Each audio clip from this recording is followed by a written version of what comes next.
Hello friends, എല്ലാവർക്കും നമസ്കാരം. എൻ്റെ പുതിയൊരു വീഡിയോയിലേക്ക് എല്ലാവർക്കും സ്വാഗതം. മെയിനായിട്ട് ഇവിടെ വന്നത് ദ്വയാർത്ഥ പ്രയോഗം ബോച്ചെ ഉപയോഗിച്ചു ഹണി റോസിനെതിരായിട്ട് എന്നതാണ്. കുന്തി ദേവി എന്ന് വിളിച്ചു. ആദ്യമേ എൻ്റെ നിലപാട് ഞാൻ പറയുകയാണ്. ഞാൻ ബോച്ചയുടെ പക്ഷം നിൽക്കുകയാണ്. വേറെ പക്ഷം നിൽക്കാൻ നിർഭാഗ്യവശാൽ അതിന് കഴിയുന്നില്ല. കാരണം ഡബിൾ മീനിങ് പറഞ്ഞു എന്ന് ഹണി റോസ് പറയുന്നത്, പറഞ്ഞു എന്ന് പറഞ്ഞ സംഭവം കഴിഞ്ഞ് 1-2 മാസം കഴിഞ്ഞിട്ടാണ് അതിൻ്റെ കേസ് കൊടുത്തത്. അതൊരു വിപ്ലവകരമായി ഒറ്റയ്ക്ക് തന്നെ നിന്ന് പോരാടുകയാണ്, ഇപ്പോഴും പോരാടുന്നു. ആദ്യ നാളുകളിൽ തന്നെ അതിനെ എല്ലാവരും സപ്പോർട്ട് ചെയ്യുകയൊക്കെ ഉണ്ടായിരുന്നു. എങ്കിലും ബോച്ചെ പറഞ്ഞു എന്ന് പറയുന്ന കാര്യം എല്ലാവരും പറയുന്നു പുള്ളി പറഞ്ഞ തെറ്റാണെന്നെങ്കിൽ പുള്ളി ഒരു തെറ്റായ വാക്ക് പറഞ്ഞതായിട്ട് എനിക്ക് അറിയില്ല. പുള്ളി പറഞ്ഞ കുന്തി ദേവി അത് രണ്ടും ഒരു തെറി വാക്ക് അല്ലെങ്കിൽ ഒരു തെറ്റായ വാക്കെന്ന് എനിക്ക് തോന്നിയിട്ടില്ല. അതുകൊണ്ട് തന്നെയാണ് ഞാൻ പുള്ളിയെ അനുകൂലിക്കുന്നതും. പിന്നെ നമ്മുടെ ഹണി റോസിൻ്റെ കമൻസിനെ പറ്റി, അതായത് പുള്ളിക്കാരത്തിയുടെ ഡ്രസ് കോഡ്, അതിൻ്റെ കമൻസിനെ പറ്റി പറയുമ്പോൾ നോർമലി ആർക്കും ഒരു അരോചകമായിട്ടുള്ള ഡ്രസ്സ് തന്നെയാണ് ധരിക്കുന്നത് എന്നതിൽ യാതൊരു സംശയവുമില്ല. ഹണി റോസിൻ്റെ വസ്ത്രധാരണം വളരെ മോശമാണ് എന്നതിൽ ഒരു സംശയവുമില്ല. അത് ഞാനല്ല, ചോറ് കഴിക്കുന്ന ഏത് മലയാളികൾക്കും മനസ്സിലാവും. എന്തോ ഒരു പബ്ലിക് പ്ലാറ്റ്ഫോമുകളിൽ ചെല്ലുമ്പോൾ, കൂടുതലും ഇനാഗുറേഷൻസ് ഒക്കെ ചെല്ലുമ്പോൾ, സാധാരണയായും സിനിമയിൽ കാണുന്നതിലും വികസിച്ച ഹണി റോസിൻ്റെ ഒരു അവസ്ഥയാണ് നമുക്ക് കാണാൻ പറ്റുന്നത്. അപ്പോൾ നമ്മൾ പറയും, ഇത് അല്ല സിനിമയിൽ ഇങ്ങനെ കാണുന്നത്, ഇങ്ങനെ വരുമ്പോൾ ഇങ്ങനെ കാണുന്നു. നോർമലി നമ്മൾ മനുഷ്യരല്ലേ, നമുക്ക് കാണുമ്പോൾ അങ്ങനെ തോന്നും.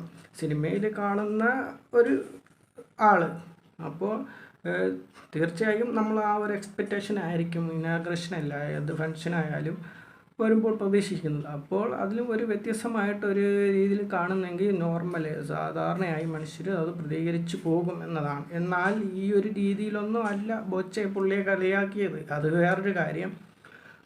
വളരെയധികം പോസിറ്റീവോടെയാണ് ബോച്ചെ അത് ഒരു തമാശ രൂപേണ പറഞ്ഞതാണ്.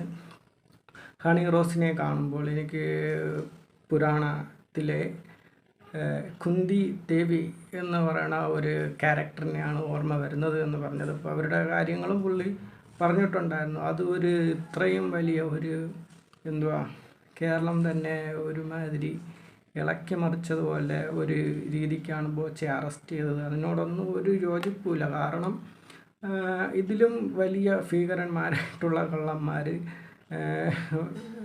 പിടിക്കാൻ പോലീസ് ആയിക്കോട്ടെ സർക്കാരായിക്കോട്ടെ ഇത്ര ഒരു ഉത്സാഹം കാണിച്ചിരുന്നില്ല. അപ്പോൾ ബോച്ചെ മാത്രം, അതും ഒരു ചെറിയ കാര്യം, നിസ്സാര കേസ്, അതിനെ പുള്ളി ശരിക്കും ഒരു സോറി പറഞ്ഞാൽ തീരാവുന്ന കേസ്, അതിന് സോറി പറയാമെന്നും ആദ്യം ബോച്ചെ സമ്മതിച്ചിരുന്നു. വഴങ്ങാതെ കേസാക്കണം, നിയമപരമായി തന്നെ നേരിടുമെന്ന് പറഞ്ഞപ്പോൾ കേസ് ഈ രീതിയിൽ നടക്കുന്ന ആ ഒരു വിഷയത്തെപ്പറ്റി പറയുമ്പോൾ നമ്മുടെ രാഹുൽ ഈശ്വറും അതിനെപ്പറ്റി വളരെ മനോഹരമായിട്ട് പ്രതികരിച്ചിട്ടുണ്ട്. നമ്മുടെ കണ്ണിനൊരു അരോചകം തോന്നുന്ന ഒരു ഡ്രസ്സിങ് കോഡ് തന്നെയാണ് ഹണി റോസ് ധരിച്ച് പൊതുവേദികളിൽ വരുന്നത്. അപ്പോൾ ഇങ്ങോട്ട് പറയാൻ പറ്റും, എങ്കിൽ നമ്മളത് കണ്ണടച്ചിരുന്നാൽ പോരെ. കണ്ണടച്ചിരിക്കുകയാണ് എങ്കിലും നോർമലി നമ്മൾ കാണുന്നതല്ലേ, സിനിമയിൽ അവർ കാണുന്നു. അതേപോലെ നോർമലി നമ്മൾ കാണും, ഒരു പബ്ലിക് പ്ലാറ്റ്ഫോമിൽ വരുമ്പോൾ നമ്മളെ കാണുന്നു. അപ്പോൾ കണ്ണടച്ച് നടക്കാൻ പറഞ്ഞാൽ അത് വളരെ പറ്റാത്ത കാര്യമാണ്. അപ്പോൾ നമ്മൾ നോർമലി പറയും, സിനിമയിൽ അവരങ്ങനെയല്ലോ, ഇപ്പോൾ വരുമ്പോൾ ഇങ്ങനെയൊക്കെ ഇരിക്കുന്നു. നോർമൽ ഒരു കമൻറ്റ് ഉണ്ടാവും, പോസിറ്റീവ് കമൻസും ഉണ്ടാവും, നെഗറ്റീവ് കമൻസും ഉണ്ടാവും. നോർമലി 100% അതിനൊരു സാഹചര്യം ഉണ്ടാക്കിയത് ഹണി റോസ് തന്നെയാണ്. ഇത്തരം വസ്ത്രധാരണയിലൂടെ പൊതുവേദികളിൽ വരികയും അതിലൊരു കമൻസ് കിട്ടിയിട്ട് ഇത്രത്തോളം ഒരു നിയമപരമായിട്ടുള്ളൊരു പോരാട്ടം പോയതിനോട് ഒരു യോജിപ്പുമില്ല. കേസിൻ്റെ തുടക്കത്തിൽ തന്നെ എല്ലാവരും ബോച്ചയ്ക്ക് എതിരാണ്. എങ്കിലും നമുക്കറിയാം Boche normally dual meaning jokes പറയുന്ന ഒരാളാണ്. എങ്കിലും ഇപ്പോൾ ഒരു ഹണി റോസിൻ്റെ കേസ് ആയതുകൊണ്ടായിരിക്കാം തുടക്കത്തിൽ ആരും തന്നെ ബോച്ചെ സപ്പോർട്ട് ചെയ്തിട്ടുണ്ടായിരുന്നില്ല. ഇപ്പോൾ ഭൂരിഭാഗം പേരും ബോച്ചെ അനുകൂലിക്കുന്നതാണ്. അതിന് ഒരുപാട് കാരണമുണ്ട്. ബോച്ചെ എന്ന് പറയുന്നത് ഒരു പ്രമുഖ വ്യവസായി എന്നത് പുള്ളി അനേക ചാരിറ്റി കാര്യങ്ങൾ ചെയ്യുന്ന ഓരോ വ്യക്തിയാണ്.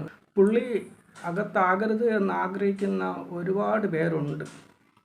അത് പുള്ളിയുടെ ചാരിറ്റി ഉപയോഗിച്ചിട്ടുള്ള ആളുകളായിരിക്കാം. പുള്ളിയിൽ നിന്നും പുള്ളിയുടെ സ്ഥാപനത്തിൽ നിന്ന് ഉപജീവിക്കുന്ന അനേകം പേരുണ്ടാകാം. ഇവിടെ നമ്മളെ കേരള സർക്കാരിന് പോലും കേരളത്തിലുള്ള എല്ലാ ആൾക്കാർക്കും ജോലി കൊടുക്കാൻ പറ്റുന്നില്ല. എങ്കിലും പുള്ളിയെ കൊണ്ട് കഴിയുന്നത് പോലുള്ള പുള്ളിയുടെ സ്ഥാപനങ്ങളിൽ കുറച്ച് ആളുകളെങ്കിലും പുള്ളിയുടെ സ്ഥാപനത്തിൽ നിന്ന് കുടുംബം പോറ്റുന്നവരുണ്ട്.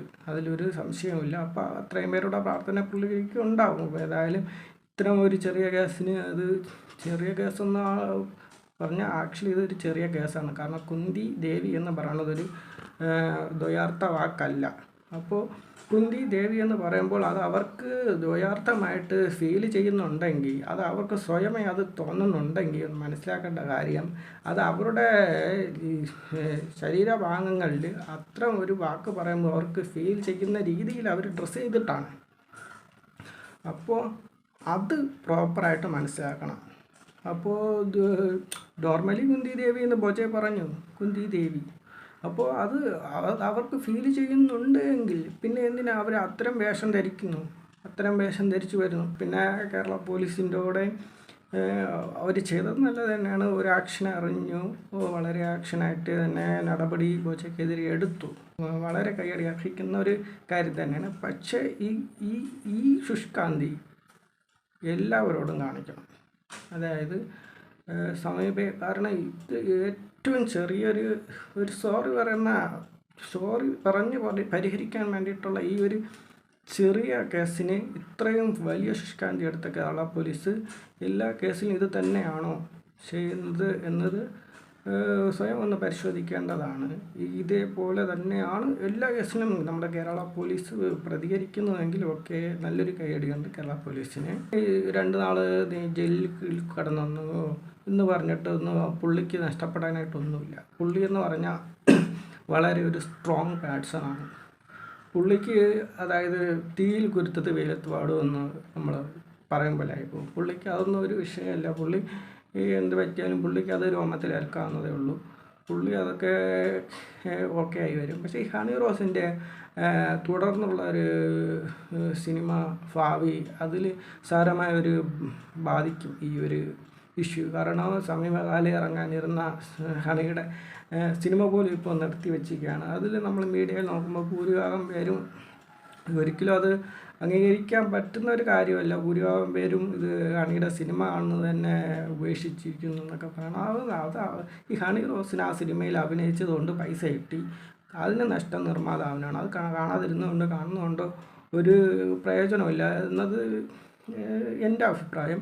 പക്ഷേ സമീപകാലം ഇനി ചാൻസുകൾ കിട്ടാൻ, ഒരു ഉദ്ഘാടനം പോലും കിട്ടാൻ ഇനി ഹണി റോസിന് കുറച്ച് ബുദ്ധിമുട്ടായിരിക്കും. എങ്കിലും എല്ലാം കിട്ടൂലെന്നല്ല. അവർ വളരെ നല്ല നടിയാണ്, കുഴപ്പമില്ല. നല്ല മുൻനിര നടി അല്ലെങ്കിലും പിന്നീട് ആയാലും ഉദ്ഘാടന വേദിയിലൊക്കെ മുൻനിര നിൽക്കുന്ന നടി തന്നെയാണ്. പക്ഷേ ഇതൊരു ചെറിയ കാര്യത്തിനാണ് ഇത്രത്തോളം ഒരു നടപടി ഉണ്ടായതെന്നും കൂടി നമ്മൾ അത് മനസ്സിലാക്കണം. അപ്പോൾ അതൊന്ന് പറയാൻ വേണ്ടിയിട്ട് വന്നതാണ്. എൻ്റെ വീഡിയോ കണ്ടതിന് താങ്ക്സ്. സബ്സ്ക്രൈബ് ചെയ്യുക.